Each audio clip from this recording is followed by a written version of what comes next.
যখন ফেরাউন সাগরে ডুবে যাচ্ছিল তখন হযরত জিবরাইল আলাইহিসসালাম কেন তার মুখে কাদা ঢুকিয়ে দিয়েছিলেন আসুন জেনে নিই। রাতের বেলা হযরত মুসা আলাইহিসসালাম বনি ইসরাইলকে গোপনে নিয়ে যাচ্ছিলেন, কিন্তু ফেরাউন এই খবর পেয়ে গেল। সে সঙ্গে সঙ্গে তার সেনাবাহিনী প্রস্তুত করল এবং বনি ইসরাইলকে ধ্বংস করার উদ্দেশ্যে তাদের পেছনে রওনা হলো। যখন সকালের সূর্য উঠল, ফেরাউন তার বাহিনী সহ বনি ইসরাইলের একেবারে মাথার ওপর পৌঁছে গেল। তখন পরিস্থিতি ছিল এমন, সামনে গভীর সাগর, পেছনে নিশ্চিত মৃত্যু। ভয়ে বনি ইসরাইল চিৎকার করে উঠল, নিশ্চয়ই আমরা ধরা পড়ে গেছি। কিন্তু হযরত মুসা আলাইহিসসালামের ঈমান এতটাই দৃঢ় ছিল যে ভয়ের ঝড়ও তার সামনে নিষ্ফল হয়ে গেল। তিনি বললেন, কখনোই না, নিশ্চয়ই আমার সঙ্গে আমার রব আছেন, তিনি আমাকে পথ দেখাবেন। আল্লাহর নির্দেশে তিনি তার লাঠি সাগরের পানিতে আঘাত করলেন। মুহূর্তের মধ্যেই সাগর ফেটে গেল, পানি দুপাশে বিশাল পাহাড়ের মতো দাঁড়িয়ে গেল এবং মাঝখানে একেবারে শুকনো পথ তৈরি হয়ে গেল। হযরত মুসা ও বনি ইসরাইল সেই পথে এগিয়ে গেলেন। ফেরাউন ও তার সেনাবাহিনী উদ্ধত ও শত্রুতা নিয়ে তাদের পেছনে ধাওয়া করল। যখন হযরত মুসা আলাইহিসসালাম ও বনি ইসরাইলের শেষ মানুষটিও অপর প্রান্তে পৌঁছে গেল,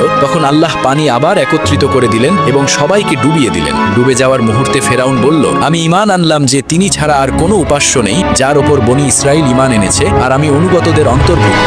যখন হযরত জিবরাইল আলাইহিসসালাম এটি দেখলেন, তখন তিনি সাগর থেকে কাদা তুলে ফেরাউনের মুখে ভরতে লাগলেন, এই ভয়ে যে সে যদি তওবার শব্দগুলো উচ্চারণ করে ফেলে তবে কোথাও আল্লাহর অসীম রহমত তার কাছে পৌঁছে না যায়। আল্লাহর এই অপরিসীম রহমতের জন্য আপনি কি এখনো কমেন্ট ও শেয়ার করেননি?